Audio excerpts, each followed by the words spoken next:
안녕하십니까. 강해설교 메시지 준비 클래스에서 지금 진행하고 있는 강의 내용은 견합적 성경 공부 방법론, 그리고 여러 가지 성경 공부 방법론들을 살피고, 이제 강해설교가 무엇이고 강해설교를 어떻게 준비하여 실행할 수 있는지를 공부하고 있습니다. 그래서 강해설교 메시지 준비라는 세 번째 클래스를 지금 진행하고 있습니다. 서론을 좀 살펴봤고, 그 다음에 설교의 유형들은 무엇인지, 크게 세 가지 유형을 소개했습니다. 제목 설교, 본문 설교, 강해 설교, 이 세 가지의 설교 유형들은 각각이 특성을 가지고 하나님의 말씀을 설교하는 그러한 입장에서는 같은 목표를 향해 가지만 그 용도나 또는 형식이나 내용은 다른 점들이 있습니다. 복습하는 의미에서 간단하게 이 세 가지 유형의 설교를 비교해서 본다면, 제목 설교는 성경에 선택된 본문 안에서 제목을 취하는 것입니다. 그리고 그 제목에 따라서 어떤 설교의 내용에 있어서는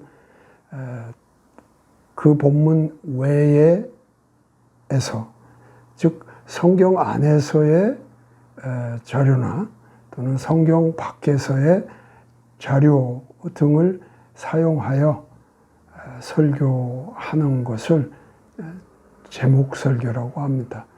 그러니까 한마디로 말하면 제목은 반드시 성경 본문에서 취하되, 다른 큰 요점이나 작은 요점들은 그 본문 밖에서 어디에서나 취할 수 있다, 이런 유형을 말합니다.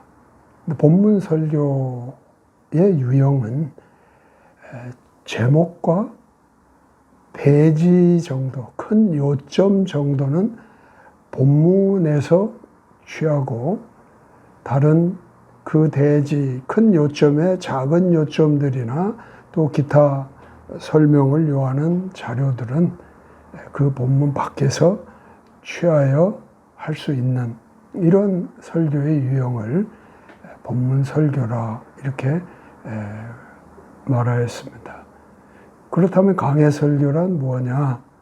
이러한 그 설교 유형의 어떤 비교에 따르면, 강해 설교란 본문에서 제목 취하고, 그 다음에 대지들을 취하고, 그 대지들의 작은 어떤 요점들까지 포함한 소지들도 취할 뿐만 아니라 더 세밀한 어떤 설명을 요할 때에도 본문의 범위 안에서 또는 본문 밖의 문맥을 통한 어떤 그런 범위 안에서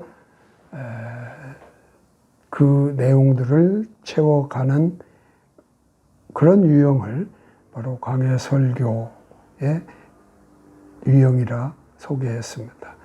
그래서 제목 설교, 본문 설교, 강해 설교는 그 나름의 특별한 그런 특징들을 가지고 있다는 것을 소개했습니다. 오늘은 강해 설교 메시지 준비의 세 번째 영역이라고 말할 수 있는 강해 설교의 구성은 어떻게 할 것인가에 대한 두 번째 시간을 갖겠습니다. 우리는 지난 시간에 강해 설교 구성을 하는 데 있어서 첫 번째 시간으로 서론적인 고찰과 더불어서 강해 설교의 종류들을 공부했습니다.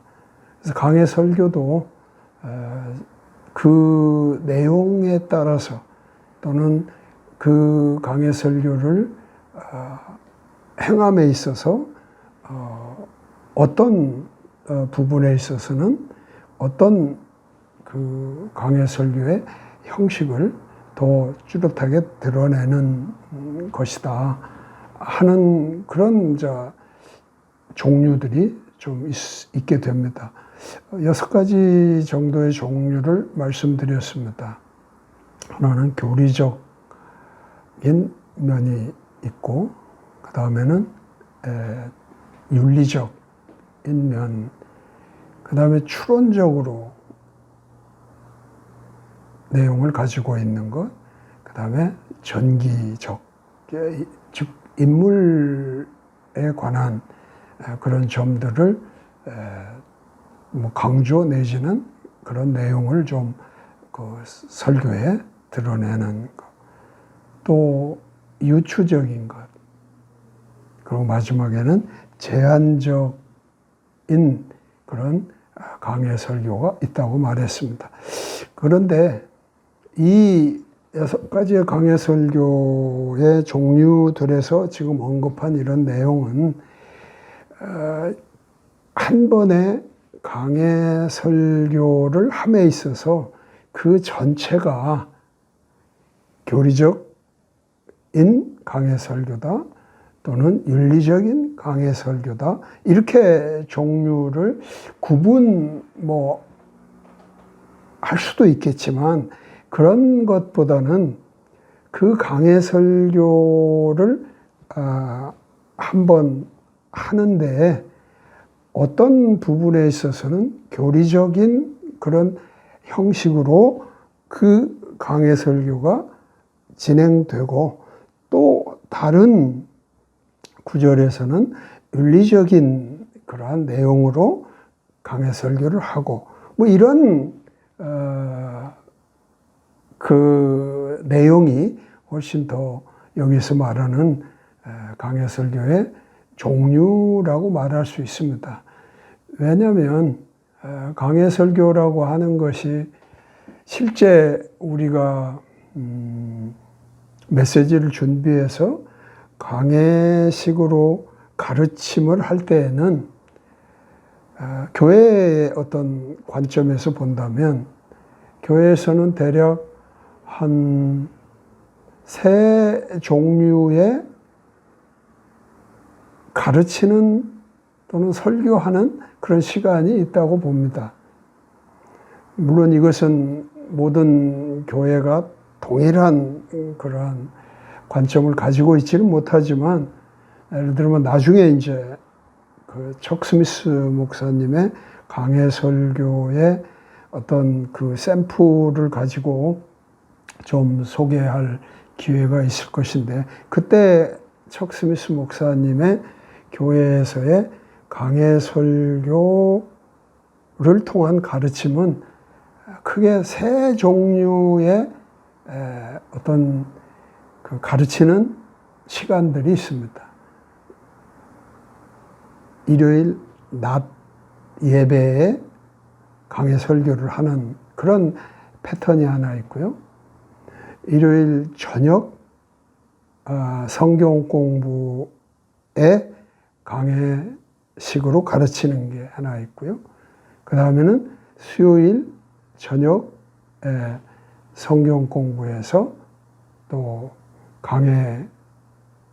강해식으로 가르치는 그런 형식이 있습니다. 이 3가지가 다르습니다. 강해 설교의 방식이긴 해도 전혀 다른 어떤 가르침의 형태를 가지고 있기 때문에 강해 설교란 이런 적어도 3가지의 형식을 기본으로 하고 있다고 볼 수가 있습니다. 그런 의미에서 예를 들면 강해설교의 종류는 예를 들면 어떤 성경책에 한 단원 내지는 한 장을 또는 더 나아가서는 뭐 두세 장을 한꺼번에 묶어서 가르치려고 할 때에는 그 범위나 분량이 매우 많고 길기 때문에 또 그 안에 그 성경의 구절들의 내용들도 다양합니다. 그래서 어떤 거는 그러니까 그 안에 있는 단락은 교리적인 그 이슈를 좀 다루어야 된다면 그 부분에 가서는 교리적 어떤 방법으로 교리적인 면을 그 강해설교의 한 그 종류로 가지고 그 부분을 가르치지 않으면 안 되는 거죠. 그런 점에서 강해설교의 이 종류들은 한 가르침 안에서도 다양하게 그 종류들을 단락마다 또는 구절마다 형식을 취할 수 있다 하는 것을 미리 말씀드리면서 강해설교의 종류에 대한 이해가 있었으면 좋겠다는 것입니다.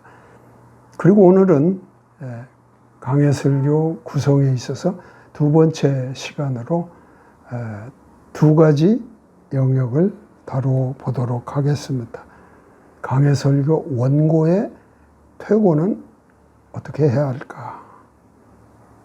그리고 두 번째 영역으로는 강해설교 준비의 실제 과정은 어떻게 우리가 정리해야 할 것인지. 이거는 어떻게 보면 강해설교 준비를 하는 데 있어서 내가 반드시 숙지해야 되는 실제적인 과정이 될 것입니다. 그런 점에서 오늘 우리가 좀 다루고자 하는 이 강의의 내용은 강해설교를 이제 어떻게 준비하고 나아갈 건가 하는데 매우 중요한 그러한 문을 여는 것이라 할 수 있습니다. 먼저 강해설교 원고의 퇴고. 우리 이제 강해설교에서 또 한 가지 좀 팁을 드린다면, 물론 우리가 그 실제 과정에서도 그런 얘기를 언급을 반드시 할 것이지만 결국 강해설교가 어떤 그 형식을 취하여 하든 잘 되려면, 즉 청중을 설득하는 것이 중요한 목표니까 그 일을 위해서 잘하기 위해서는 결국 강해설교 자체를 원고를 보지 않고 또는 원고를 본다 하더라도 청중들이 설교자가 원고를 이렇게 따라서 뭘 하는 거는 그런 인상을 가급적이면 주지 않아야 됩니다. 그래서 단순하게 말하면 원고는 준비가 됐지만 그 원고에 의존하지 않고 내가 정해진 시간, 정해진 범위를 가르칠 수 있게 내가 훈련하는 것입니다. 그것이 중요합니다.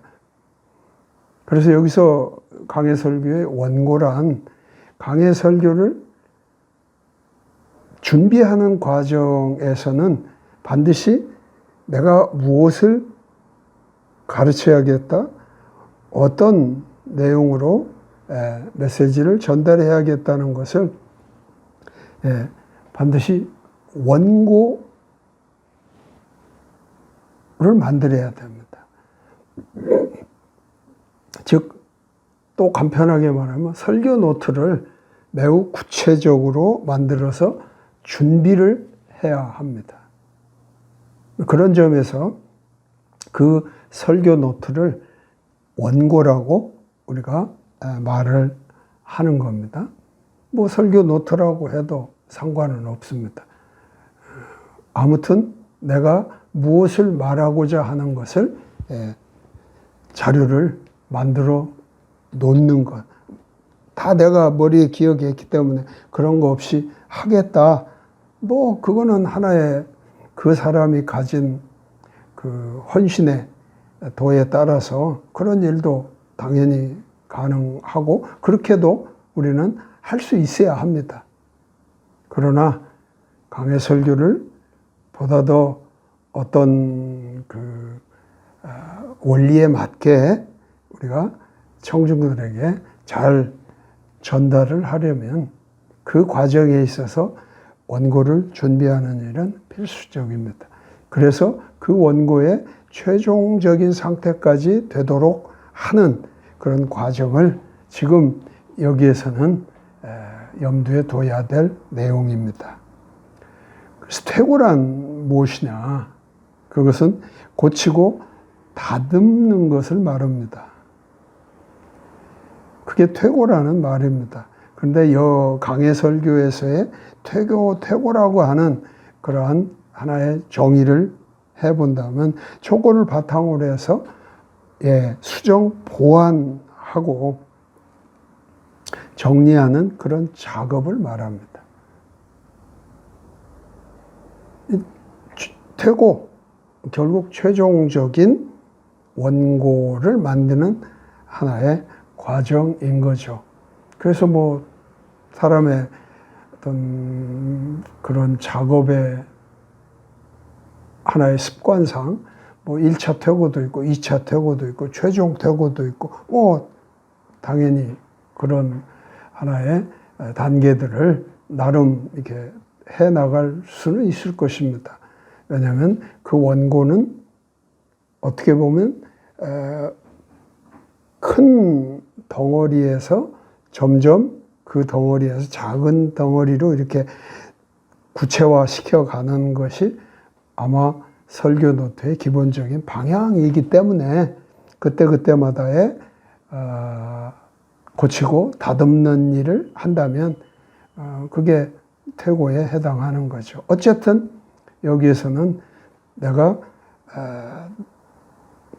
설교 노트를 완성해서 이제 청중들에게 그 메시지를 전달하기 위한 바로 그 최종 지점을 여기서는 퇴고라고 하는 거죠. 그래서 이 퇴고를 할 때 또 여러 가지 염두에 두어야 할 종류들이 있습니다. 한 6가지를 소개할 수 있습니다. 언어적 퇴고, 문맥적 퇴고, 역사적 퇴고가 있는가 하면 병행구절을 통한 즉 병행구절의 인용의 퇴고가 있습니다. 또 조명, 예화 등을 말하는데 이 조명을 통한 퇴고도 있습니다. 그리고 마지막으로는 적용의 퇴고도 이 퇴고의 한 종류로 우리가 염두에 두어야 합니다. 하나씩 살펴볼까요? 언어적 퇴고란 완전히 분명하지 않은 본문의 단어를 정의하는 것, 이게 언어적 퇴고에 해당합니다. 또는 문맥의 관용구들에 대해서 무엇인가 내가 마무리를 하는, 다듬고 고치는 그런 일을 한다거나, 또는 그 본문의 또는 절의 어떤 구조들을 설명하는 그런 작업이 바로 언어적 퇴고에 해당하는 겁니다. 이때 우리가 뭐라고 할까요? 어쩌면 필수적이라고까지 말할 수 있을 겁니다. 왜냐하면 이 언어에 내가 지금 보고 있는 나의 언어에 나의 그러니까 말의 언어에 속하는 그 단어로는 완전한 의미를 드러내는데 때로는 부족할 때가 있습니다. 왜냐하면 내가 지금 가지고 있는 내 성경의 언어는 성경 원어에서 번역되고 또는 원어에서 막 번역되고 하는 어떤 그런 과정을 다 거친 성경들이기 때문에 그런 완전하게 그 의미를 내가 찾아내지 못했다면 불분명한 어떤 그런 것들이 여전히 존재한다면 원어 성경의 원어를 한번 찾아보는 일을 반드시 해야 될 필요가 있다는 거죠. 언어적 퇴고란 그런 것을 말합니다. 이런 부분도 우리가 그 원고의 마지막 점검을 할 때 우리가 살펴봐야 될 부분이고요. 두 번째는 문맥적 퇴고입니다. 지금 이 본문은 본문으로만 그 하나로만 존재하지 않습니다. 앞뒤 어떤 문맥들이 있어서, 즉 컨텍스트, 그 텍스트에 그 연관된 그런 컨텍스트가 있어서 존재하는 것이기 때문에 보다 더 그 설교 노트를, 그 메시지를 위해서 우리가 준비할 때에 반드시 문맥적 퇴고를 염두에 두어야 합니다. 그래서 본문을 밝히 드러내기 위해서 앞뒤 문맥을 사용하여 원고를 마무리하는 그런 작업이 바로 문맥적 퇴고에 해당하는 것입니다. 그러니까 그런 문맥에 모순되지 않는지 그 내하의 메시지에 그런 내용들이 왜냐하면 그런 그 문맥을 우리가 확인하지 않는다면 이 구절 내지는 이 단락에서의 그 지금 내가 메시지를 전하고자 하는 그 의미는 다른 성경의 내용과 모순되게 가르쳐질 수도 있습니다. 만약 그렇게 된다면 굉장히 큰 실책이 될 수밖에 없습니다. 그리고 역사적 퇴고도 있습니다. 이 역사적 퇴고에는 뭐 이런 관점이 되는 것입니다. 그러니까 지금 그 역사적 퇴고의 작업을 할 때 우리가 염두에 두어야 하는 것은 대부분 이런 부분에 좀 집중되어 있다고 볼 수 있죠. 우선은. 왜냐하면 나의 그 메시지가 그 본문 자체에서 역사적 사건이나 또는 성경에 언급된 등장 인물들에 대해서 내가 메시지에 담고자 하는 그런 내용들이 있다면, 또는 이 저자와 관련된 어떤 사항들을 우리가 가지고 있다면 반드시 역사적인 그런 관점에서의 퇴고가 필요한 거죠.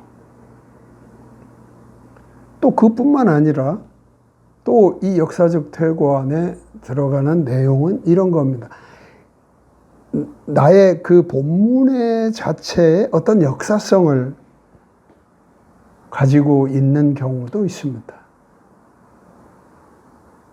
어떻게 보면 그것도 문맥의 퇴고와 연관성이 있겠지만 어쨌든 그 메시지의 역사성을 드러내기 위해서도 이 역사적 퇴고는 우리가 해야 될 필요성을 갖게 됩니다. 또 네 번째 퇴고의 종류로 소개하는 것은 병행구 또는 병행구절의 인용의 퇴고입니다. 아마도 우리가 어떤 설교를 하기 위해서 메시지를 준비할 때에도 우리는 나의 그 메시지의 어떤 그 신뢰성을 또는 성경적인 신뢰를 갖추기 위해서라도 그 본문에 관련된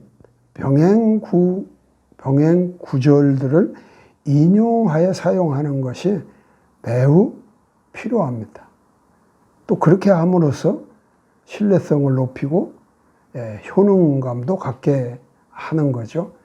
그런 점에서 우리는 이미 일반적으로 또 이러한 그 병행구절들을 이미도 익숙하게 사용하고 있는데 이거를 더 원고의 퇴고의 그 상황에서 또는 그 지점에서 이거를 좀 할 필요가 있습니다.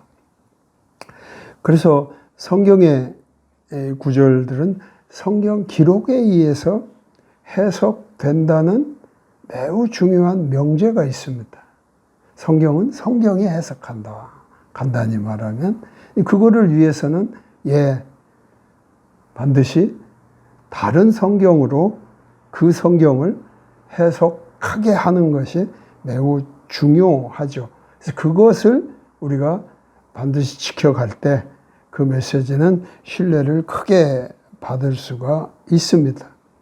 그래서 불확실한 의미의 어떤 구절은 그 종종 확실한 병행구절에 의해서 설명하게 하는 것이 매우 중요합니다. 그렇게 해서 그 불확실한 의미를 해결할 수가 있습니다. 그런데 이때 한 가지 우리가 유념해야 될 게 있습니다. 그 병행구절들을 단지 인용만 할 뿐 그것을 장황하게 설명할 필요는 없습니다. 물론 설명하면 절대 안 된다 이런 것은 아닙니다. 왜냐하면 병행구절을 인용하는 것 자체가 그 지금 메시지를 전달하고자 하는 그 본문을 설명하기 위한 것으로 도입을 하기 때문에 굳이 그것을 가져와서 또 그거를 설명하는 것은 불필요한 이중의 어떤 설명의 시간들을 갖게 할 뿐이라는 거죠. 그러니까 병행구절이란 내가 필요로 한 불확실한 의미를 분명하게 드러내기 위한 도구로 사용을 하는 것이기 때문에 그 병행구절을 알려줌으로 읽어줌으로 그것에 대한 설명을 끝낼 수가 있게 되는 것입니다. 다섯 번째는 조명을 통한 퇴고입니다. 조명이란 예화, 이야기, 일화 등등 조명에 해당하는 여러 가지의 그 자료들이 있습니다.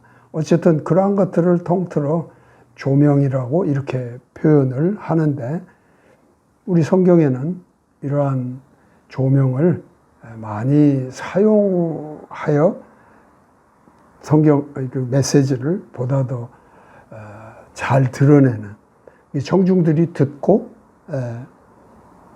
이해를 쉽게 할 수 있도록 만드는 그런 그 하나의 퇴고의 과정이 필요하죠.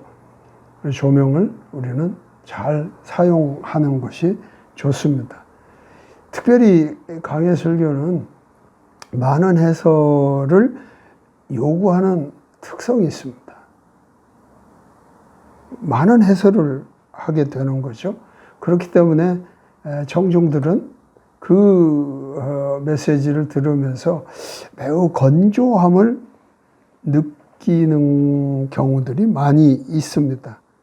이럴 때 조명을 적절하게 사용한다면 그러한 청중들의 건조함의 이러한 그 느낌, 기분은 피할 수 있게 하는 좋은 방법이 되는 것입니다.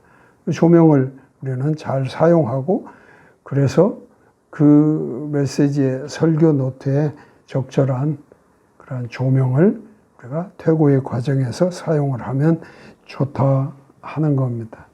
그래서 이 조명을 우리가 사용을 할 때 강해 설교이니까 이것 또한 어떤 그 본문 또는 성경을 벗어나지 않는 것이 좋다 이렇게 말할 수 있습니다. 강해 설교라고 형식을 취했는데 조명을 좀 사용하는 데는 매우 성경과 관련 없는 것을 사용하는 것이 적절할까? 라는 의구심을 가질 수 있죠. 예, 뭐 그렇게까지 생각한다면 강해 설교에 뭐라고 할까요? 내용이 온전하게 성경 안에서 구비된다고 할 수 있겠죠.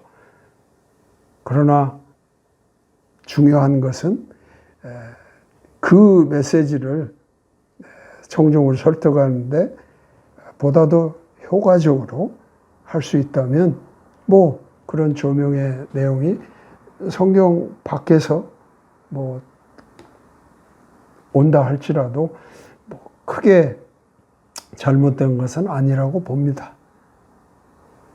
그러나 성경 안에서 그 조명을 취할 수만 있다면 가장 이상적인 그러한 것이 된다는 것은 잊지 않아야 할 것입니다.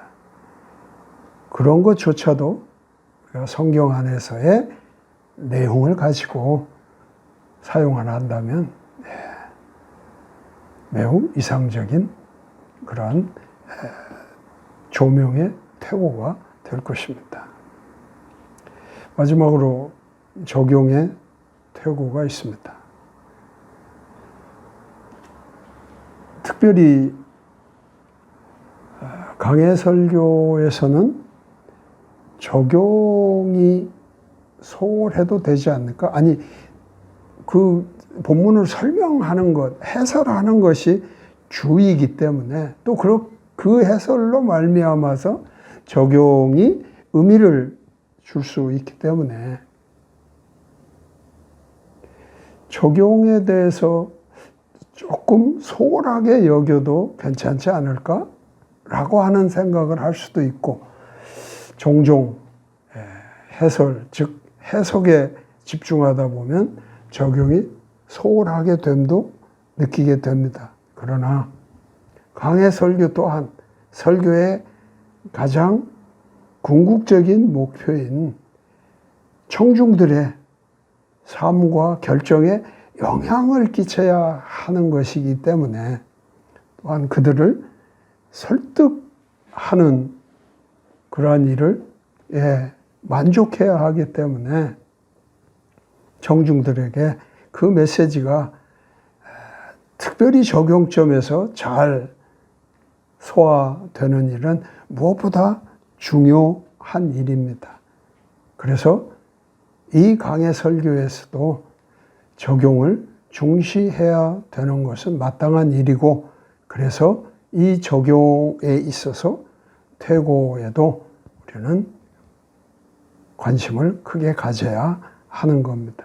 그렇다면 이 퇴고의 관점에서 이 적용을 어떤 방식으로 하는 것이 좋을까? 두 가지 방법이 있다고 생각합니다. 하나는 대지 또는 소지에 각각에서 필요할 때에 거기서 적용점을 던져주는 그러한 퇴고도 하나의 방법입니다. 그러나 또 한 가지 방법이라면 적용을 위한 그 메시지의 한 부분을 취해서, 한 부분을 마련해서 대부분 결론 지점에 가서 뭐 그런 일을 할 수 있다고 봅니다.